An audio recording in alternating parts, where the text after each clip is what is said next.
พี่น้องอันนี้เป็นพักยั้งอะไรเนี่ย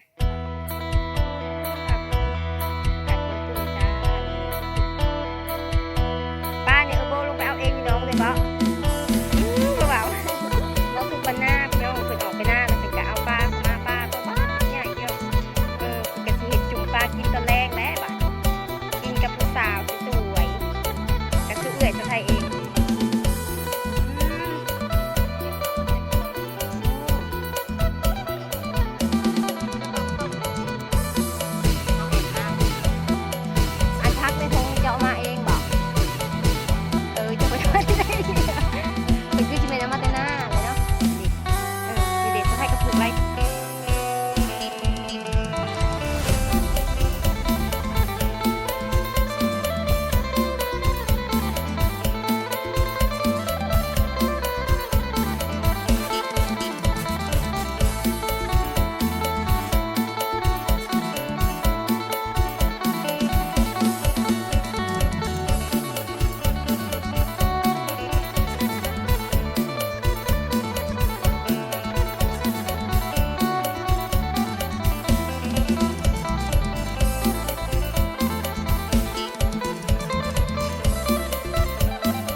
สบายดีพี่น้อง FC ทางฝั่งไทยฝั่งลาวและทางต่างประเทศเด้อเมื่อนี้กะเขา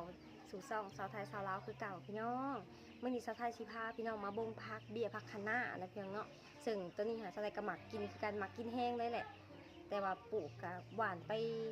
ประมาณ1อู้ได้หลายเติบพี่น้องเดี๋ยวชาวไทยชิพาไปเบิ่งหลังจากที่ชาวไทยแปลงนานอีสานเรียบร้อยเฮากะสิมาลงพักตัวนี้เอาไว้กินนะพี่น้องเนาะปลูกประมาณนาน1พี่น้องพอได้เก็บกินเองเพราะว่าช่วงนี้หันพักหันบ่สูเป็นราคาปันใด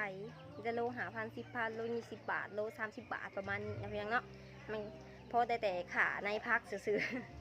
อันนั้นได้กันแนวนะพี่น้องเดี๋ยวสะไทยสิพาเขาไปเบิ่งเพื่อนครัวสะไทยเดี๋ยวสิอัปเดตให้เบิ่งเนาะบ่สุบนาเพิ่นได้เมื่อแล้วเพิ่นได้เห็นเพื่อนครัวไว้ให้เพื่อความสะดวกสบายเอาไว้ตั้งเตาแล้วก็คือสะไทยเว้าในคลิปก่อนแหละเพื่อความทนทานนะพี่น้องเฮาเฮ็ดโต๊ะใหม่มันก็ได้บ่โดนสำทอปูนปันใดปะเดี๋ยวเราเข้าไปเบิ่งข้างในน้ำกันว่ามันสิเป็นอะไรนะเนาะอย่างเข้ามานี่ต้องระวังหน่อยหนึ่งเนาะระวังพลาดเพราะว่ายังบ่ทันได้ปูทางออกทางนี้เนาะหน่อยหนึ่ง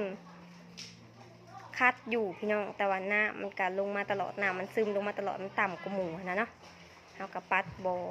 เบิดบ่เกี่ยงไปได้มันก็ข้างหนึ่งมันก็เป็นขี้ไข่พี่น้องเลยเห็นให้พลาดเนาะป้าสะไทยกาล่มในนี่แหละพี่น้องเอ้ยหัวผาดพื้นป้าที่อันเพิ่นคาหักเนาะถืออันประสบอุบัติเหตุช่วงปีกายนี่นะเป็นกระล่มในนี้เลยดีแต่บ่เป็นอย่างแหงหัวมันผาดพื้นบ่เจ็บหัวแหงเนาะแต่ว่าคาเพิ่นก็บ่ได้เป็นอย่างนะเด้อพี่น้องเด้ออัปเดตเพื่อนครัวเนาะ2 อันนี้จะเป็นบ่อนไว้เตาเด้อบนไว้เตาทั้งลุ่มกล้องอีสานกระเฉยเอาไว้แบบพวกถ่านพวกอันเคียงโบหรือว่ากระสอบกระซ้ำเนาะเครื่องใส้ต่างๆค่ะเด็กเอาไว้เห็ดเป็นตู้ใส่กันอันนี้แบบเทแล้วมันหมาดเลยพี่น้องยังบ่ทันได้แห้งคักปานใดนี่เป็นอะไรพี่น้องสะไทยว่ามันคุ้มค่าแห้งเนาะสำหรับโต๊ะหินแบบซี่ มันทนทานได้หลายปีพี่น้องไปเบาลายใยห่างเขากะไปบงพักดีกว่าเพราะว่าอันนี้ก็5-6 โมงเนาะเดี๋ยวมาสิขำยุ่งทีลายพี่น้องไปนำกันเลย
นี่จ้าพี่น้องหลังจากโคตรพาโคตรหยาแล้วสาวไทยกะ